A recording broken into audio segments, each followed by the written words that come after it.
Ito ang Mornings with GMA Regional TV.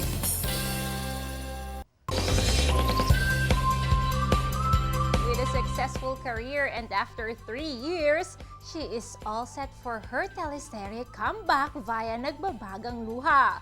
Maganda, masipag, mabait at responsable. Yan ang ilan sa katangiang kanyang gagampanan. At para magbigay ng mga kaabang-abang na eksena, and for today's Biz Talk mga kapuso, please welcome one of the most sought-after actresses in her generation, Glyza De Castro! Masantos si Kamusan Glyza, and welcome to Mornings with GMA Regional TV! Hello, good morning! Hello sa mga kapuso natin. Kamusta po kayo? Wow, napakaganda ng umaga ha! How are you and your family, Glyza? Okay naman. Nandito kami ngayon sa Baler. Medyo parang deja vu. Kasi during this time, last year, I was also here. And I'm just so happy to be here. Lagi naman akong happy kapag malapit ako sa dagat. And of course, kapag kasama ko yung family ko. Naku, I agree. Napakaganda talaga dyan. Hi to our kapusos dyan sa mga Baler. Hello! Hello sa mga kapitbahay ko dyan. Pero syempre, tanong na rin namin, Glyza ha, what do you love doing in the morning? In the morning, since nasa probinsya ako, mas maaga akong nagigising dito compared kapag nasa Manila ako. So, normally, 6:30, bumabangon na ako, nagtitimpla na ako ng kape ko, and then muni-muni lang sa umaga, or minsan, kalikot sa phone ko, or nagbabasa lang ng book, and then I do my exercise, my morning exercise, which is yung yoga. Glyza ha, isa ka sa mga in-demand kapuso artists sa regional shows. What do you miss most about performing in the regions, especially here in North Central Luzon?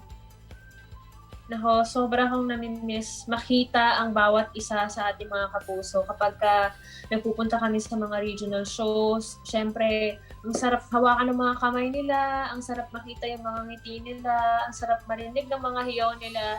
At hopefully soon mangyari ulit yun. Iba rin kasi kapag nakikita mo ng personal yung mga kapuso natin, di ba? Pero sa ngayon, masaya na rin ako na kahit papano ay nagagawa pa rin natin to. At nakikita pa rin tayo kahit na virtual lang. Let's just pray na mangyari ulit yun soon.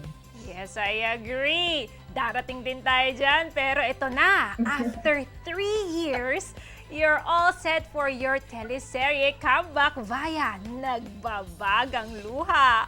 Anong klase? 3 years na ba? Grabe. Nako, no, hindi rin namin napansin kasi napakabilis ng panahon. Pero anong klaseng Glyza De Castro ang matutunghayan namin dito? Nako, ibang Glyza ang makikita nyo dito at mapapanood nyo dito. Kasi galing kayo sa panonood ng Kontesa. Gray pa yung buhok ko doon. Blonde pa ako, ganyan. At ibang klase yung pagiging palaban ni Kontesa or nung mga past characters ko.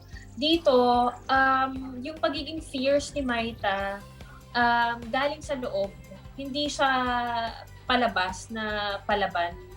Lahat ng mga bato sa kanya, ng mga paghihirap niya, tinatanggap niya lang lagi. So, I think makaka-relate at magiging magandang example si Maita sa pagharap natin sa dagok ng buhay. Naku naman, maraming salamat Glyza and congratulations sa Nagbabagang Luha. Lastly, bitahan mo na ang lahat na abangan ang Nagbabagang Luha. And of course, supportahan ang current project mo.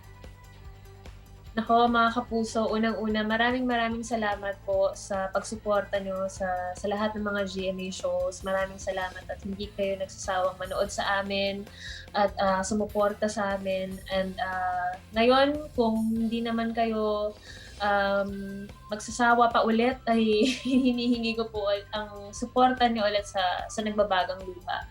Malapit na po sa GMA Afternoon Time. For sure! Abangan namin yan! Have a great day, Glyza! And stay safe! Stay safe din! See you soon! See you. Maraming salamat po! Thank you!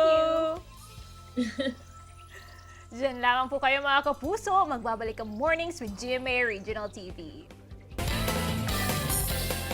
Ito ang Mornings with GMA Regional TV.